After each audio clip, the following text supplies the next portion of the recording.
Welcome back. Our next presenter is Mr. Nohar Nath, co-founder and CEO of Kiabza. Mr. Nohar that has 20 years experience in the textile and fashion industry, having run Kishco Group's global business, which is primarily based on recycling, upcycling of producer and consumer textile waste of all types. Today, Mr. Nohar will be presenting on second-hand is the new sustainable fashion and overview. Over to you, Mr. Nohar. Thank you so much, Chelsea. I appreciate being invited to be part of this forum, and I must, say that the presentations I was hearing of Mr. Thakkar and Mr. Agarwal were very, very interesting. What was nice is that they've covered, I would say, recycling of textiles from a producer point of view, which is basically from how it works on the factory side. I'm looking at it from, a consumer point of view, and which is what secondhand fashion is all about. I'm also going to try and keep this presentation very simple so that, as a layman, we're able to understand things and see how we can take this forward. So I'll get started straight away. Now, it's important to understand what is secondhand fashion. And this is what I tell everyone. I like to define it as the optimum utilization of used or unwanted clothing and other accessories. What's important here also is that we don't just look at this from a clothing perspective. Secondhand fashion really covers much more than clothing because it's fashion. So it could be bags, it could be shoes, it could be other fashion-related products also. And also secondhand fashion is, all products are in different life cycles. So something could be very, very new and something could be extremely overused. So you have to keep that in mind when you're understanding, what can be done from a sustainability point of view within secondhand fashion. I'd also like to cover the history of secondhand fashion. It's very interesting. Most people don't know, but secondhand fashion has been around for more than a century. In fact, the first store was established in 1902 in USA. And at that point of time, and for many decades thereafter, it was primarily about providing for the less fortunate. This was really the concept behind secondhand fashion. I also want people to understand how big is secondhand fashion, because most people really don't understand that. It's a $51 billion industry expected in 2023 as per the studies which Forbes has done. And it's also expected to grow at a pace which is 5 times faster than new fashion. And most importantly, it's in 100 plus countries worldwide. So geographically also, it covers every continent, and it's not just about the Western world, but even about the developing economies which are involved in secondhand fashion in some way or the other. It's important to understand the role of charities as well, because again, the operational flow of secondhand fashion is important to understand. Typically in the earlier days, people used to, of course, give away their clothing, and the only way they could do it was through charities. Charities used to take this clothing and sell some of it in local stores. Some of it they used to export to countries which had a need for clothing. And it was primarily a not-for-profit exercise right up to the 70s. But then later on, private enterprise came into it, just like it does, with other industries also. And then the business dynamics changed completely. So private enterprise, what they did is they upgraded the products that were being sold. So it wasn't really about the man below the poverty line trying to get a shirt on his back. It was really about selling good quality product. Of course, the concept was suddenly to make profits, which was very, very important. And they changed the way the stores were also designed, because the stores were typically earlier times just a thrift store, which was just a dump of clothing, and you just went and bought something for $1, or even sometimes you bought on a kilo basis. But they made these stores cool, funky, attractive, so that the overall number of people and the categories of people expanded who would come to a thrift store.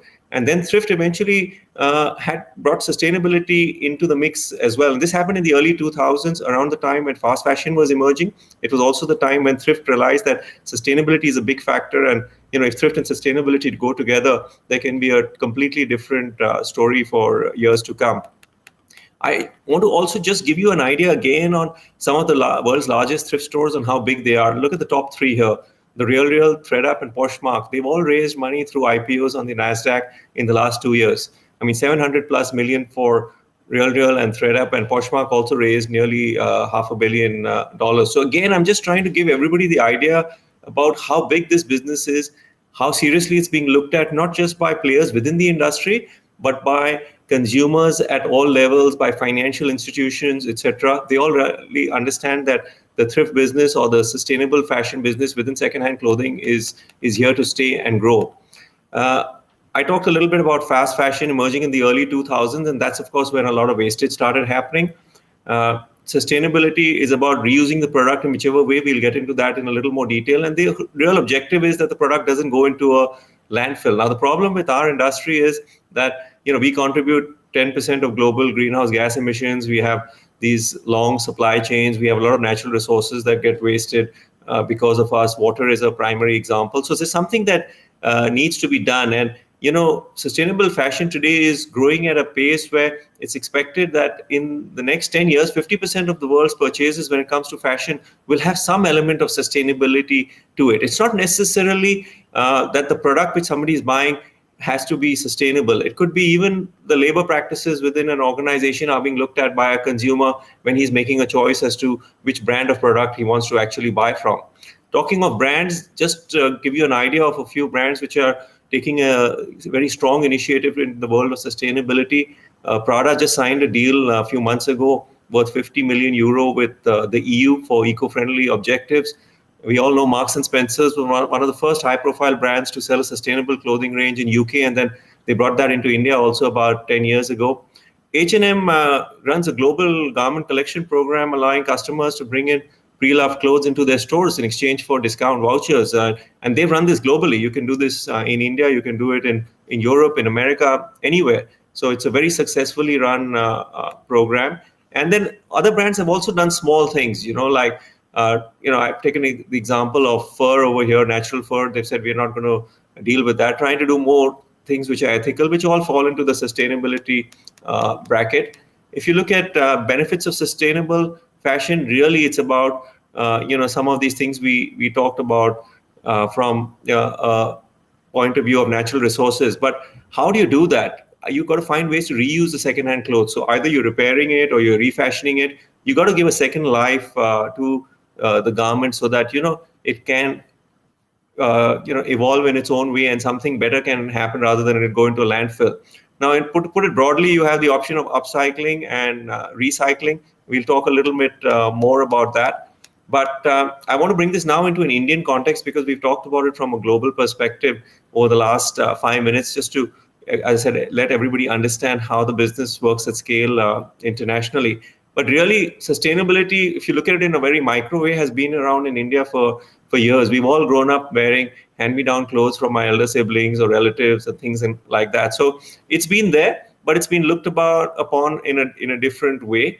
Now, the new generation doesn't look at it this way. They're completely open-minded. They don't care about the fact that something is, I would say, used clothing or something has been used by somebody else. And they're very comfortable with the thrifting concept, which is what we're going to go back onto very soon. They also like the circularity concept where they like to trade regularly. They like to buy, they like to sell, they like to use something for a period of time, but they don't want to discard the product because they understand that fast fashion will kill us eventually from a natural resources point of view. So it's really about circularity. It's about I'm going to buy and sell, I'm going to buy and sell. But there's somebody, when you're selling, there's somebody else who's using it. You're not throwing it in a dump. That's the mindset change. I like to talk about the circularity concept in a very simple way. In the good old days, it was about make, use, and throw. It was just as simple as that. Today, if you look at this little chart I have over here, it's about make, use, reuse, upcycle, recycle, and hopefully there's nothing to throw. That's really what is very, very important. The idea is to minimize environmental impact. And this could be done in different ways. The idea is to use a product multiple times. This could be through borrowing, renting, redesigning, buying pre-owned. It could be through any methodology. We'll talk a little bit about some of these in more detail. Of course, this is gaining popularity in India. Many designers have promoted this model and are very vocal about it. A lot of Indian brands are also looking into this. We talked of youngsters having the mindset of being completely open-minded. But what's very important to note here is the value factor. India is one of the world's most value-driven economies. And when you merge value with sustainability and second-hand fashion, people see a win-win situation, because you're obviously going to get product which is cheaper when you're getting it through second-hand fashion. And that's a killer for somebody to go ahead and sometimes not go ahead. But the new generation, the 20, 25, 30-year-old, value becomes very, very important for them. So a lot of the decisions are based on value as well. If you look at the various models of sustainable fashion, I mean, to put it simply, you have four models today worldwide: rental, subscription, upcycling, and recycling. We'll go into these in a little more detail.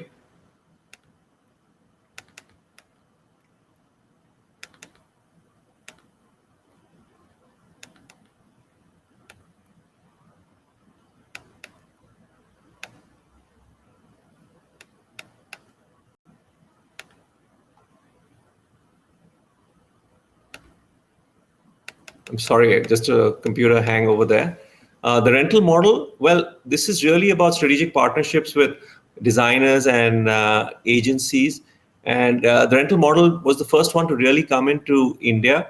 But the problem with the rental model is that it's focused primarily on one-off events. Most people looking at a rental-based model are really looking at it for weddings, or occasionally for a job interview, or a get-together of another kind. So it hasn't been super successful, because it's just about one-time usage, and then that's where it ends. It really doesn't get completely circular. But customers see value in rental, because if you're going to use something just once, you might as well rent it.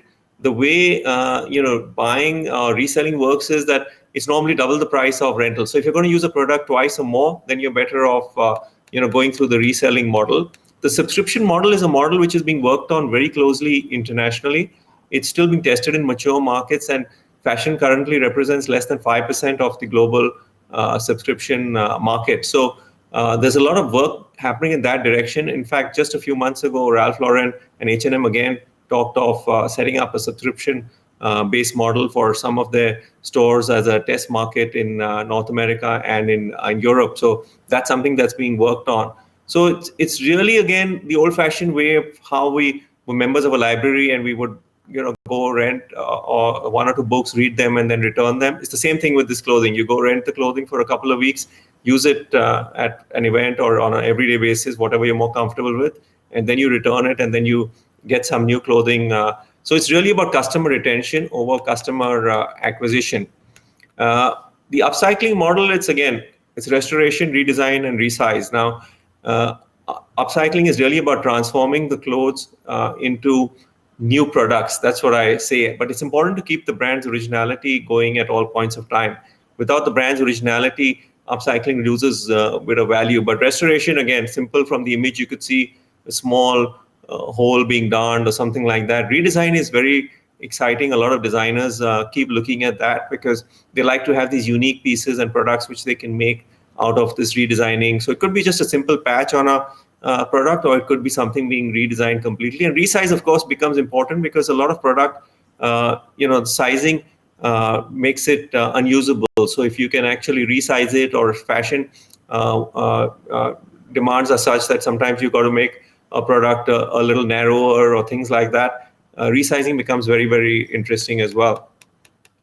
The reselling model is the one which is the most common globally, and that's the only model where companies have scaled. And we shared a few details of companies, what they're doing internationally. But this model is also, after a study we did, found to be the most suitable model for India. Now we have again a report which says that resale will grow 2x times faster over traditional retail in India as well over the next 10 years, once it becomes well known and universally acceptable to people. This is also a model on which we've been working as a company, Kiabza, and that's what I've been doing in the last 2-3 years. We set up this company which is basically about reselling in India. I'll just tell you a little bit about Kiabza before we just go into questions. Kiabza is really about keeping India's apparels beautiful, zestful, and ageless. Now, these are the number of, we have about 1,500 brands on our website, and we have a lot of support from brands, and these are some of the brands which we constantly work with. We call ourselves India's largest, thrift and consignment store for value-driven, branded, sustainable fashion. That's very important. The sustainable part of it. We have, inbuilt sustainability in the business, and of course, we do support some charitable causes as well. I'll run you through that now. What's the need for Kiabza? It's again all linked to the sustainability side. You want the environmental conscious to be able to embrace circularity. But if you look at the new generation, they want to declutter and monetize their wardrobes. Monetize is the key. In earlier times, people could declutter their wardrobes, but there wasn't an option to monetize it. We talked a little bit about value. We talked a little bit about the open mindset. Of course, India is also a brand-driven economy. In the last 10 years, with the growth of digital media, everybody wants to wear branded fashion, and also digitalization has made buying at the click of a button on your phone, with 4G and 5G being available, or 5G is going to be available very soon, a completely different ball game. The new generation doesn't believe in going to a mall to actually shop. They feel it's a bit of a waste of time. They can do it sitting at home on their phones. I'll run you through the process over here. When we did our research, we found that there were 3 pain points when it came to secondhand fashion, and those were really authenticity, quality, and hygiene. Those are what people were concerned on. So we set up what is called the curation model, where all products from people's homes would actually come to the Kiabza warehouse, and then they would go through these processes through the hands of experts, and it's only after that the products actually get listed on the website. Buying is obviously, whether you buy Recommerce or you buy new product, it's all very simple, and it happens the same way. We talked of the USPs, but I'll just talk here about the carbon footprints part, supporting charitable causes, and of course the 3 pain points are mentioned on top about quality guaranteed, stringent hygiene processes, and authenticity assured. Again, these are just some brands which are Kiabza's best sellers. I'd like to focus on this slide, saving the environment. Now, this becomes very important because, when you're talking of reuse and sustainability, the objective is to save on carbon footprints and so many gallons or 1,000,000 liters of water and so many clothes from going into a landfill. And obviously, there are certain calculations depending on the kind of business you're doing as to what you can save. And on Kiabza's side, we've saved 50 tons of carbon footprints and 10 million liters of water and so many tons of clothes from going into a landfill. And that's just absolutely fantastic. We're just so proud of it from a sustainability perspective. I talked to the Charity Connect because in the secondhand fashion business, there are certain clothes which are not sellable because obviously they've been used well, etc., etc. And we have a tie-up with 3 charities who we give these clothes to from our side. And there's certain products, of course, which you don't sell also, though they're in very good condition. So the nice thing is that even the products we give to charities have quality standards, and the charities are very, very happy. In fact, we have already started our paperwork to start our own charity, where hopefully in about a year's time we'll have an NGO in place. I talked of this right at the start. I don't want people to look at this more purely from a clothing perspective, because fashion entails much more than that. So footwear, belts, sunglasses, other pieces of fashion could also be bags, jewelry, etc. So please keep that in mind. Stores over here, again, this is just an image of ThreadUp store in the US. I'm just trying to show you how cool these stores can be. And though these stores are for, let me say, pre-owned fashion, but when you walk in, you don't get that look and feel. It's pre-owned fashion, but you don't want to have that old rustic look in a store. You just want something to be cool. And these kind of stores actually build brand awareness, they build trust, they enhance the retail experience from all points of view. In fact, brands like ThreadUp today have tie-ups with some of the biggest departmental stores in the US. Brands like department stores like Macy's have given 10 and 15,000 square feet to ThreadUp to put up these stores. So it's not only about standalone stores, but even the traditional departmental stores are embracing second-hand fashion. Well, we just talk of Kiabza from why Kiabza. And the first thing I always say is because, we are extending the life cycle of products being made, and we're very proud of that. We're also a very gender diverse company. We have more women than men working with us, and of course we are sensitive to the less privileged. So that's a little bit about Kiabza. We say we're about fashion with passion, and I'd be very happy to take questions on the presentation that I've done. So I hope it was interesting for everyone.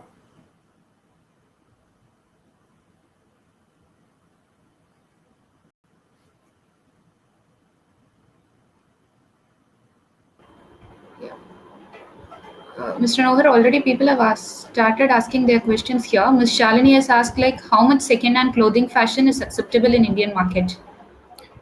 Sorry, was that acceptable? Was the question? How much second-hand clothing? How much second-hand clothing fashion is acceptable in Indian market? Well, Shalini, second-hand clothing fashion is growing now. When you say fashion, I'm not really sure what your definition of fashion is, but second-hand clothing in India is growing tremendously at the moment. See, it's always been around in a gray space. That's the reality of it. But today, like Kiabza, we have a couple of other companies which are trying to grow the business. And as I said, the mindsets of people is just so open, especially this generation of the 18 to 30, 35-year-old, that they're very happy to be involved in second-hand fashion as sellers as well as buyers. So the circularity part of it is kicking in.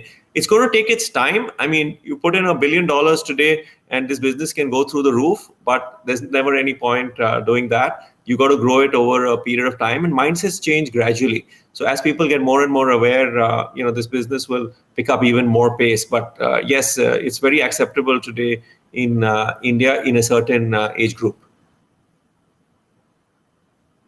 And next question is from Ms. Mamta Jain. Like, what modes does Kiabza collaborate with the brands you just had listed out?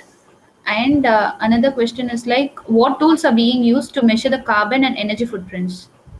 Okay, so when it comes to tie-up with brands, of course, we do have tie-ups with brands, but when we're sending second-hand fashion, we don't actually need a formal agreement with the brands. Brands are very happy to support us because we're not a distributor or a wholesaler of the brand. We are getting our products not from the brands directly, but from people like you and me who have bought something at a store, used it a few times, and then want to rotate it from their end. So we don't really need a specific agreement with brands, but we have a lot of support from brands. A lot of them want to tie up with us. A lot of them actually have done workshops with us on authenticity because, as I mentioned, authenticity becomes a big part of what we're doing, and we are very, very careful, especially with luxury brands, about the kind of authenticity standards we have. And in India, as you know, you have first copy, second copy, third copy. It's actually ridiculous the way rip-offs happen. So we're very, very careful about that. But for us, what is important is that the brand should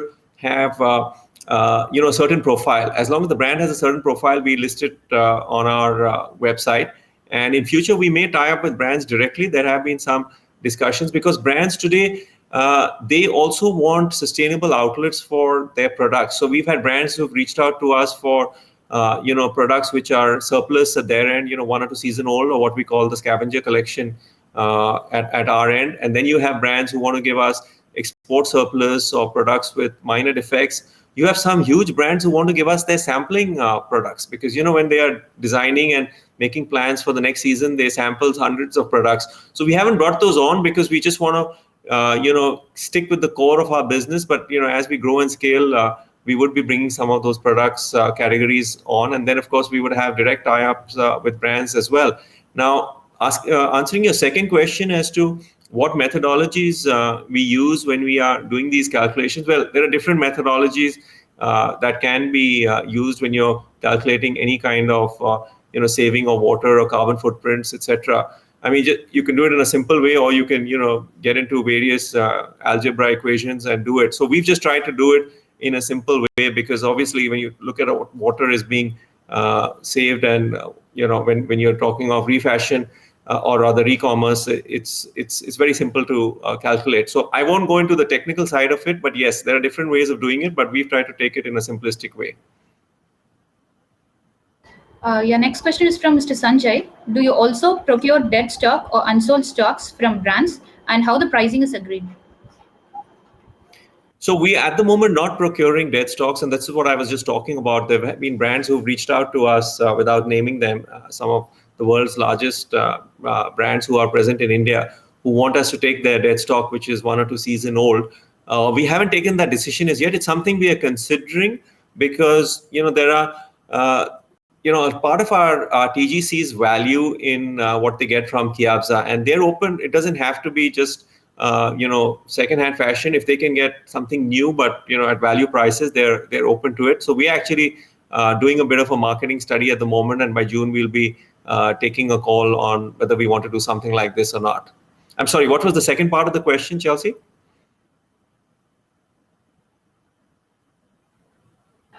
Do you also procure a dead stock or unsold stocks from brands, and how the pricing is agreed?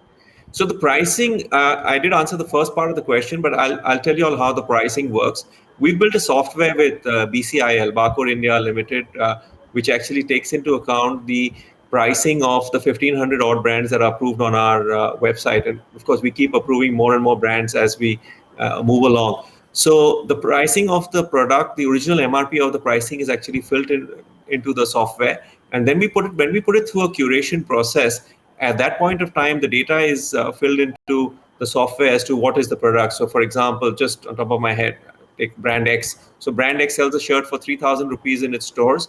But when we get a shirt of brand X, depending on what condition our curation expert sees the product at, it gets priced. So typically our products are about 65 to 75, 80% off the original MRP. So a 3,000 rupee shirt, if it's brand new with a tag, we get some of those as well, because sometimes somebody gets a gift and never even takes the tag off, would be priced at around 900 rupees. And if it's been used a few times, the price may go down to 600 or 700, but typically about 75% off the original MRP. But all done scientifically through software and pricing, which we have through the brands.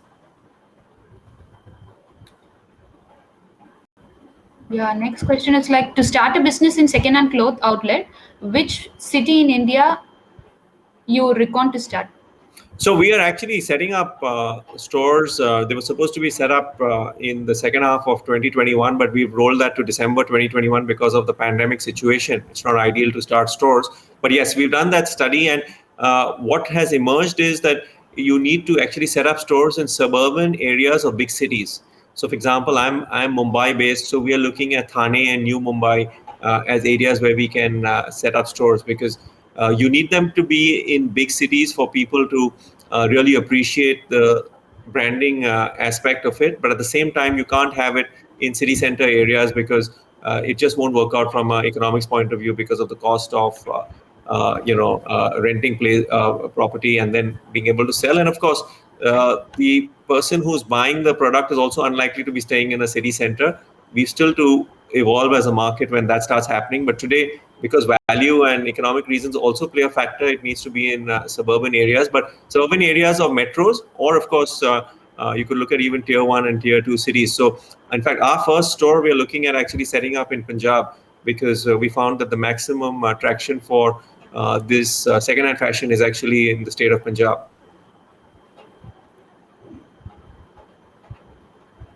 Yeah, next one is, sir, can you just drop your contact details here, because we are just running out of time, so people can contact you over email for further questions. Sure, absolutely. I will do that. I'll put it on the chat list. So I'll do Yes, that. sir, sure. I'll Yeah, sure. definitely do it. Thank you so much. Yeah, sure. Thank you so much, sir. Thank you. Thank you for your valuable insights. Thank you.